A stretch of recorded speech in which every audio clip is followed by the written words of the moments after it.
इनसे बहुत ज़्यादा कुछ जानना नहीं है, इनसे बस इनका परिभाषा जानना है और इससे रिलेटेड कुछ एग्जाम्पल जानने हैं। ठीक है दोस्तों, हास्य रस क्या है पहले जान लीजिए। हाँ हाँ, ये इसका एक चीज़ बहुत पूछ लिया जाता है, अस्थाई भाव। हास्य रस का अस्थाई भाव क्या होता है? हास्य। करुण रस का शोक। ये बहुत बार पूछ लिया जाता है कि भाई अस्थाई भाव इसका बता दीजिए क्या है। ऑप्शन में दे देगा कि हास्य रस का अस्थाई भाव क्या है, ऑप्शन में दे देगा हास्य, शोक, निर्वेद, ऐसे बहुत सारे ऑप्शन में दे देंगे। तो उनमें से पूछ लेगा कि कौन सा ऑप्शन इसमें बेटर है, कौन सा ऑप्शन सही है।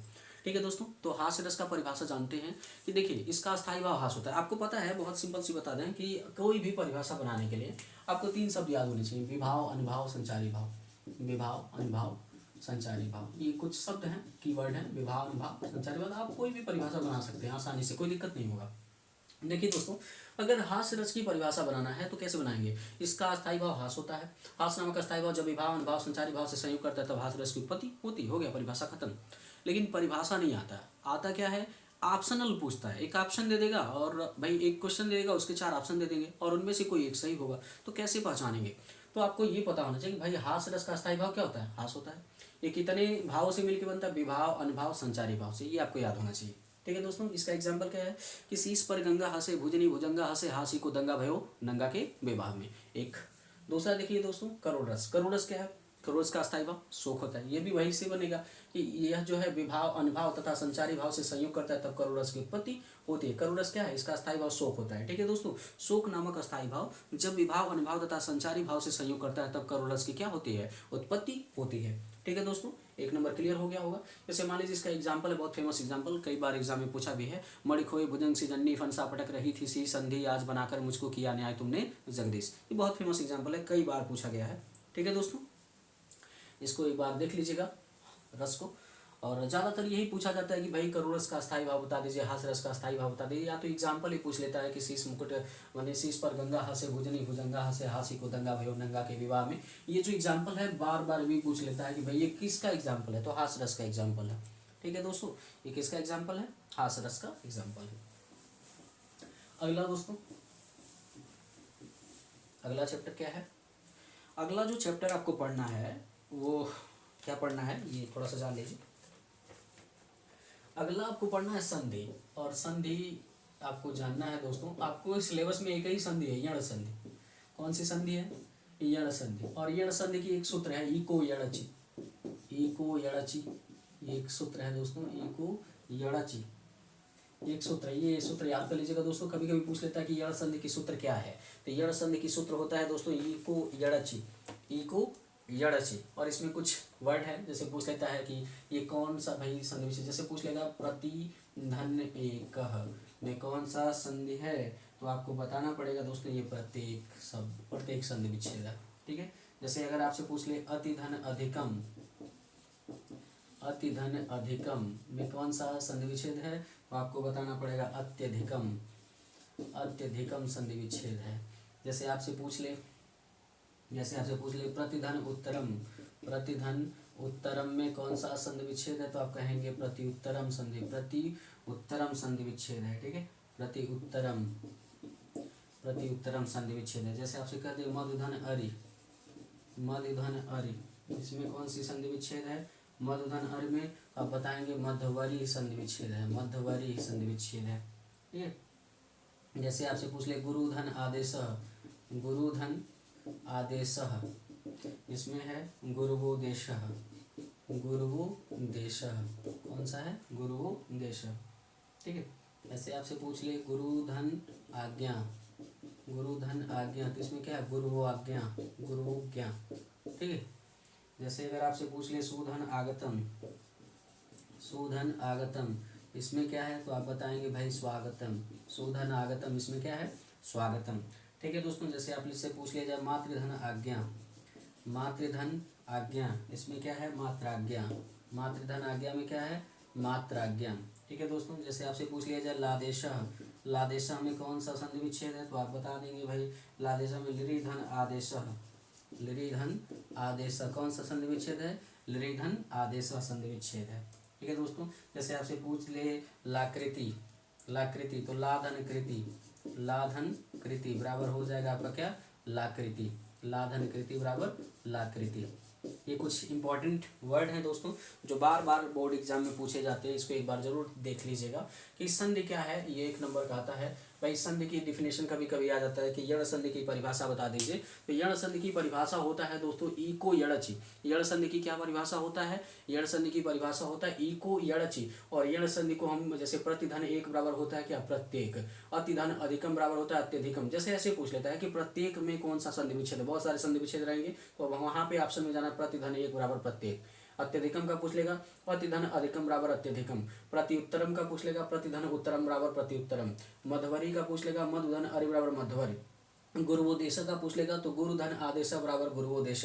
गुरु प्लस आज्ञा का पूछ लेगा तो गुरुधन आज्ञा बराबर गुरुआज्ञा। अगर सुधन आगतम बराबर स्वागतम। मातृधन आज्ञा बराबर मात्राज्ञा। लादेश का बन जाता है लिरिधन आदेश। लाकृति का बनता है लाधन कृति। इसका एक बार स्क्रीनशॉट जरूर ले लीजिए दोस्तों, एक बार स्क्रीनशॉट ले लीजिए, फिर आगे बढ़ते हैं। संधि के बाद एक बार स्क्रीनशॉट ले लीजिए दोस्तों, आगे बढ़ते हैं। चलिए दोस्तों आगे चलते हैं। ठीक है दोस्तों आगे बढ़ते हैं।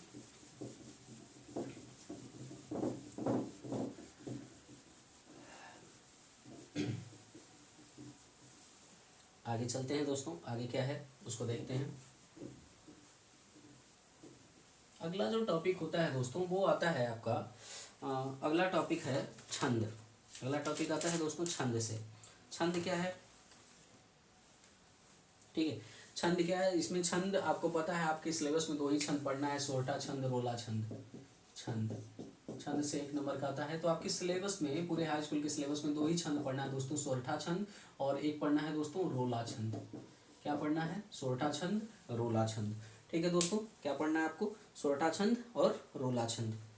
आपको छंद में सोरठा छंद और रोला छंद पढ़ना है। ठीक है दोस्तों, चलिए दोस्तों, तो सोरठा छंद में होता क्या है ये आपको जानना है। सोरठा छंद पढ़ना है, सोरठा छंद में होता क्या है ये आपको विशेषता जानना है। और मतलब छंद होता क्या है, तो सबसे पहले आप ये समझिए दोस्तों, छंद की जो उत्पत्ति हुई है वो छिद नामक शब्द से हुई है। जो छंद की उत्पत्ति हुई है वो किस शब्द से हुई है? छिद शब्द से हुई है। छंद की उत्पत्ति छिद शब्द से हुई है। और छंद का अर्थ होता है ढकना। ये छंद का अर्थ क्या होता है दोस्तों? ढकना। छंद माने होता है ढकना, आच्छादित करना। ठीक है, ढकना या आच्छादित करना। ठीक है, इसमें कुछ और वर्ड हैं जैसे हरस्व होता है और दीर्घ होता है। हरस्व होता है। ठीक है, हरस्व को किस नाम से जाना जाता है और हरस्व का चिन्ह क्या है? तो हरस्व ऐसे बनता है दोस्तों, और हरस्व को ही हम लघु कहते हैं। हरस्व ये ऐसे बन गया तो इसका मतलब होता है एक मात्रा। ठीक है, दीर्घ जो होता है दीर्घ, ठीक है, दीर्घ को और किस नाम से जानते हैं? तो दीर्घ को हम जानते हैं गुरु के नाम से। किस नाम से जानते हैं? गुरु के नाम से। और दीर्घ बनता कैसे है? ऐसे बनता है। अगर ऐसे कोई अक्षर बन गया, ऐसी कोई मात्रा बन गया तो इसका मतलब है दोस्तों 2 मात्रा। ठीक है, एक बार फिर से छंद समझिए। छंद क्या है? छंद जो है छिद शब्द से मिलकर के बना है, और छंद का मतलब क्या है? ढकना।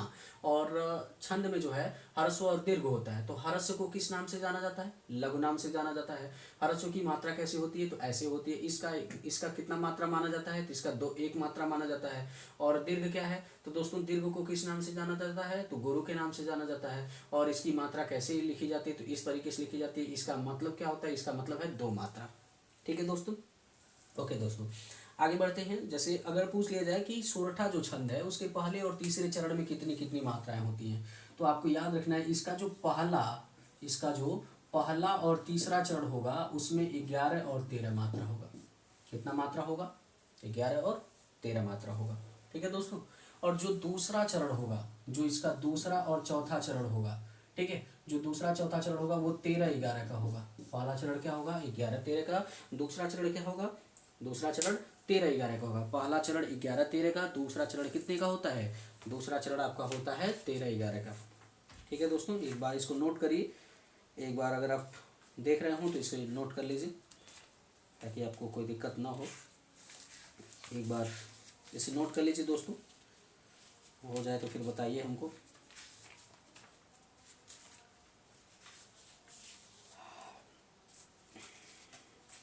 हेलो, हाँ दोस्तों,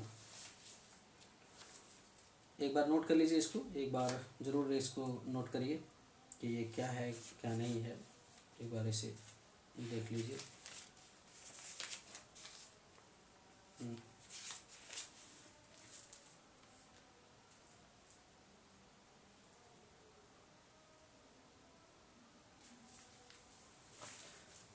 एक थोड़ा सा मिस्टेक है दोस्तों, वही थोड़ा सा चेक किया जा रहा था कि ये है क्या। देखिए थोड़ा सा दोस्तों एक मिस्टेक हो गया है कि सोरठा छंद है क्या। सोरठा छंद में 4 चरण होते हैं, इसके पहले और तीसरे चरण में 11-11 मात्रा होता है, दूसरे और चौथे चरण में कितना कितना होता है, 13-13 होता है। अब सही है दोस्तों, ठीक है। सोरठा छंद क्या है दोस्तों, सोरठा छंद में 4 चरण होते हैं और इसके पहले और तीसरे चरण में 11-11 मात्रा होता है, दूसरे और चौथे चरण में कितना होता है, तो दूसरे और चौथे चरण में दोस्तों ये 13-13 मात्रा होता है, उसी को हम सोरठा छंद कहते हैं। ठीक है दोस्तों, उसी को सोरठा छंद कहते हैं। अगला दोस्तों रोला छंद क्या है, रोला छंद को कैसे पहचानेंगे। तो दोस्तों यह जो रोला छंद होता है, यह 4 पंक्तियों वाला एक सम्मात्रिक छंद होता है। जो रोला होता है वो 4 पंक्तियों वाला एक सम्मात्रिक छंद होता है। और इसमें कितने चरण होते हैं, इसमें 8 चरण होते हैं। इसमें 4 चरण थे दोस्तों, इसमें कितने चरण होते हैं, इसमें 8 चरण होते हैं। और इसकी मात्राओं की संख्या क्या है दोस्तों, इसकी जो मात्राओं की संख्या है, इसके प्रत्येक चरण में 11 और 13-13 मात्राएं होती हैं। भाई प्रत्येक चरण में एक लाइन में 24 मात्रा होता है रोला के, तो रोला के एक लाइन में 24 मात्रा होगा, तो एक चरण में कितने मात्रा होंगे, 11 और 13। तो जहाँ 11 और 13 मात्रा होगा वहीं पे क्या होगा दोस्तों, विराम चिन्ह होगा। ठीक है, वहीं पे यति होता है। और मात्रा लगता कैसे है, जरा सा ये सीख लीजिए दोस्तों। ये जो लघु मात्रा है वो किन किन अक्षरों पे लगता है।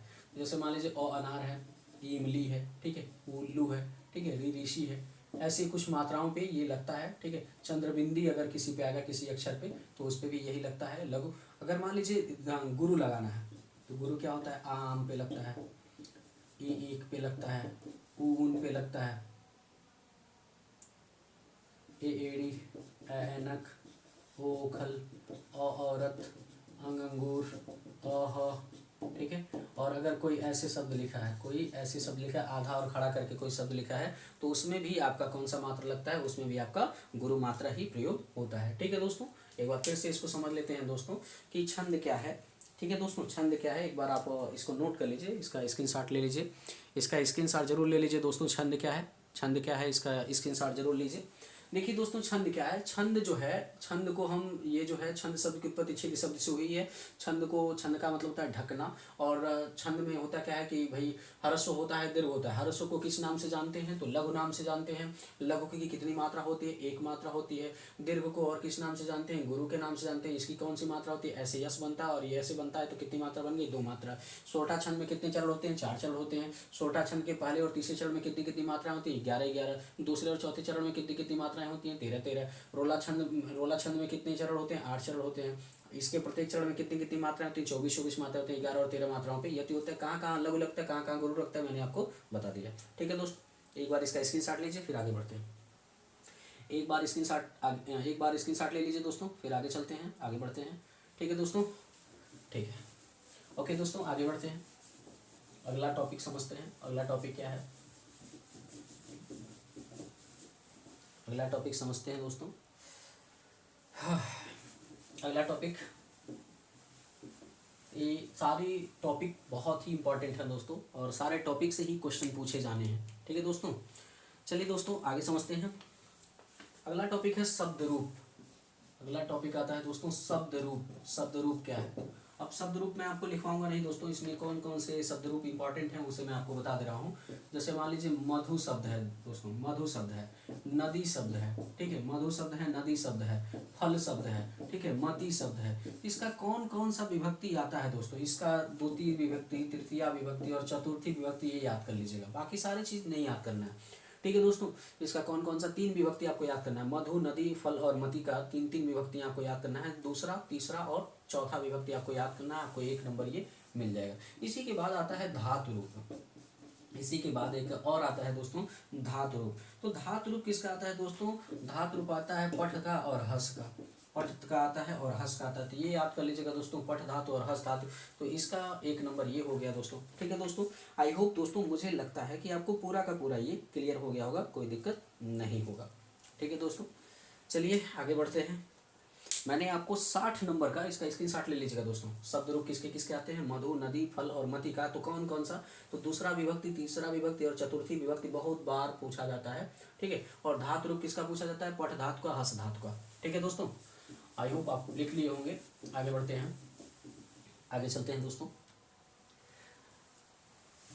क्योंकि टाइम काफ़ी ज़्यादा हो रहा है दोस्तों। आई थिंक मुझे लगता है काफ़ी ज़्यादा वक्त हो गया और 60 नंबर मैंने आपको पढ़ा दिया, हिंदी का 60 नंबर आपने पूरा का पूरा क्लियर कर लिया। अब आपको क्लियर करना है कि 10 नंबर क्या आता है, गद्य से और पद्य से।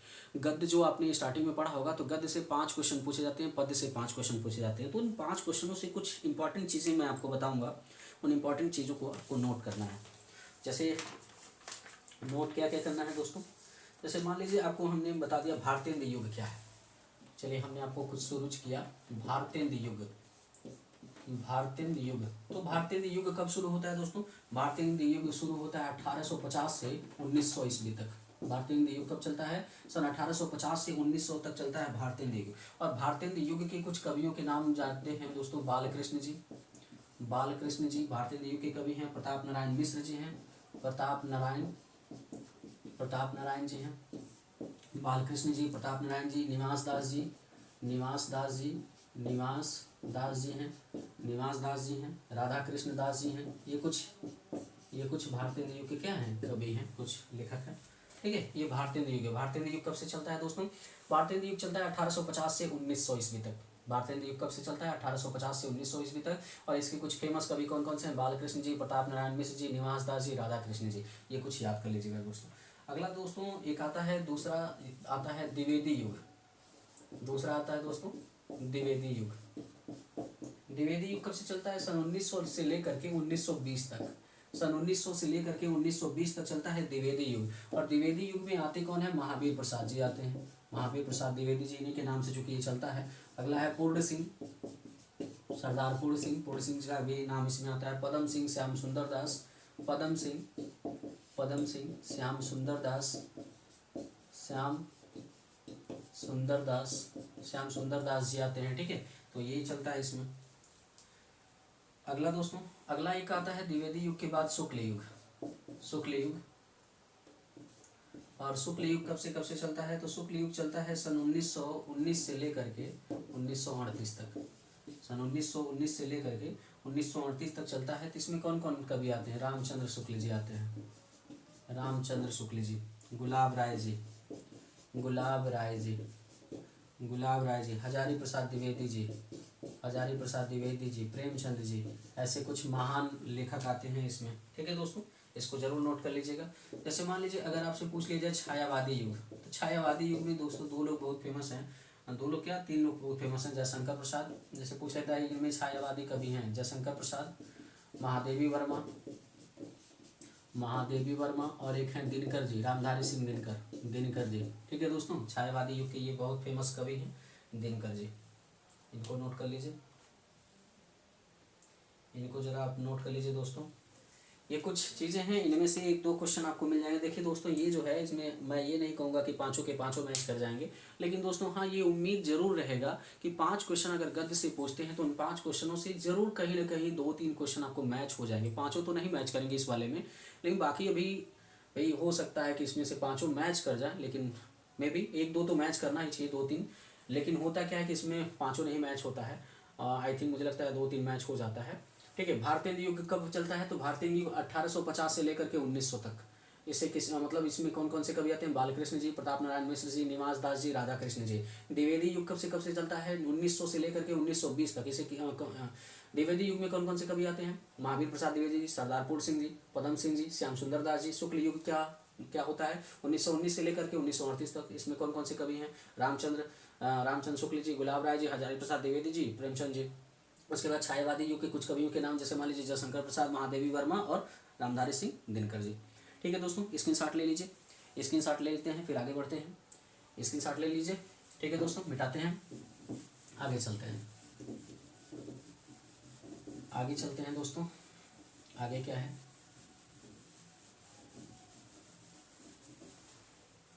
आगे चलते हैं दोस्तों।